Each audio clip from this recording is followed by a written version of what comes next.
ice, the Italian rum. I have my whipped cream here. Some chefs use whipped cream, other chefs like to use buttercream.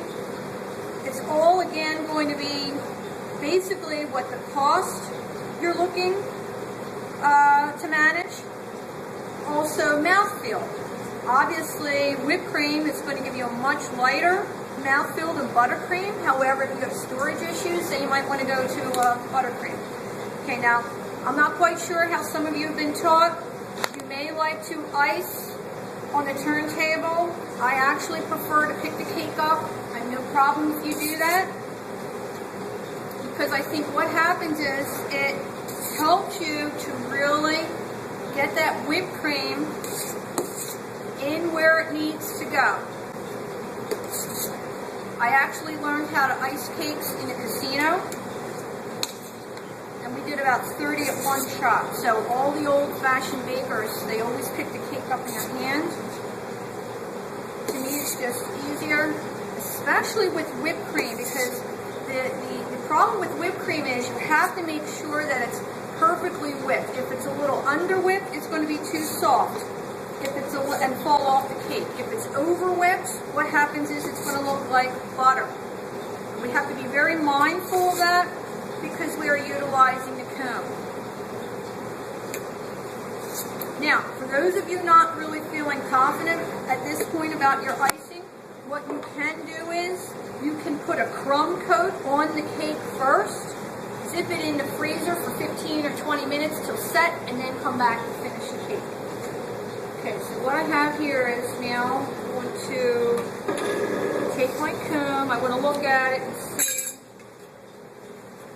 I want to be clear what the job of the water is. The job of the water is really to heat the spatula to get out any air bubbles.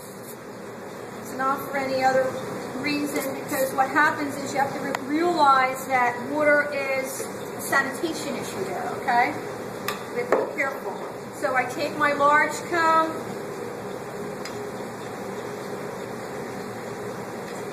I want to go around ever so carefully.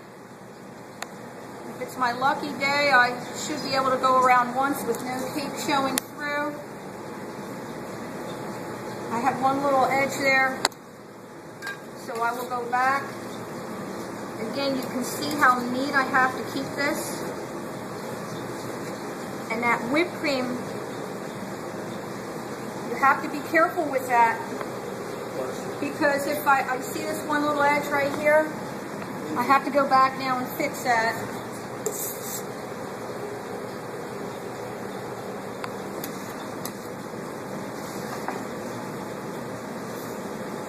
That's what we call in industry a patch job. So again, the angle of that comb is really important. Okay, I'm pretty happy with that. At this point, what I want to do is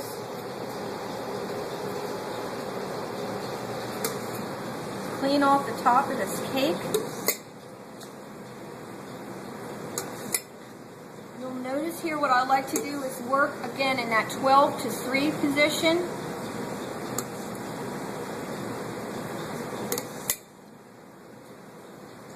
And the whipped cream, I can't caution you enough. It really is really treacherous to work with whipped cream, because if I overdo it, so I went the one way. Now what I like to do is heat my palette knife again, remove the water for safety or sanitation issues, I should say, and then you'll see what I like to do is go the other way with the turntable. You see how that smooth that top out.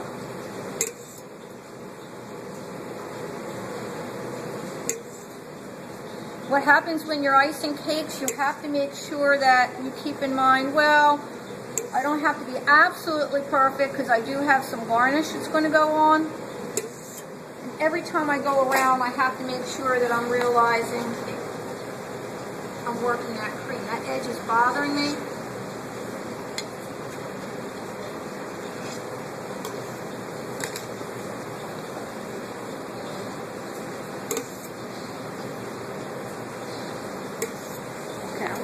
that. I'm pretty happy about that.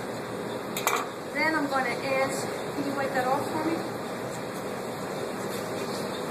I'm going to go around the bottom of the cake, remove any excess.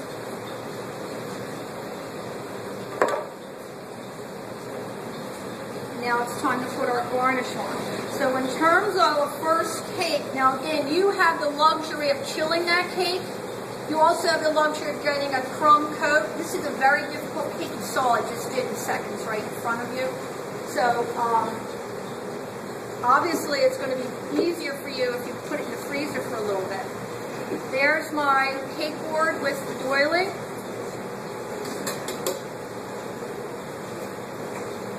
Right in the center.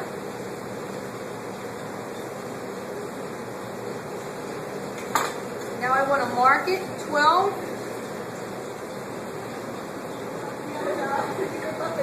You want to be careful when you're doing this, because if you press too hard on the knife, what happens is you'll actually dig into the cake. So we mark the cake. Then I think what we're going to do, I'm going to show you an elongated rosette. So what that is I start with the shell. I stop. 1, 2, 3, 4, and stop. Shell. 1, 2, 3, 4, and stop.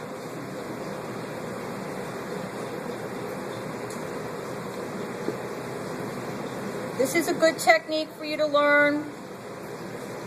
In that, you're starting to develop some strength with the bag in terms of making bigger decorations, because we'll go into wedding cake shortly.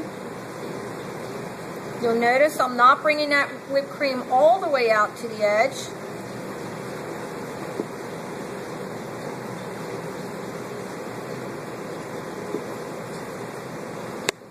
When I'm finished, it should be pretty even.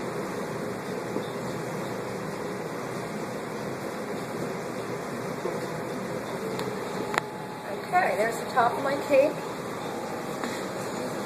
And ideally, what I could do is put some type of decor on the bottom of this, but we're not going to, because I want to see how straight your cake is. Here are the glacé cherries. So we'll go all the way around with that. And again, the reason why I'm not bringing this all the way to the edge is I want to see how straight your edges are on the cake. So we'll do a little bit of a different configuration.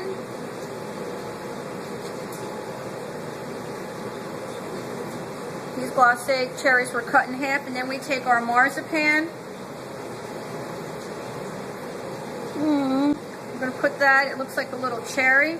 Now, ideally, what I would suggest that we would finish this cake off with in terms of the border here would be either our caramelized ground almonds, and then that way it would signify the use of almonds because we have the marzipan. Just thinking here, I think what's going to be easier for you if you go around with the green leaves first instead of the way that I did. I think it'll be easier for you to do the green leaves first, because you see I have to move that all the way around. Hopefully you can see that I have these green leaves at a little bit of an angle.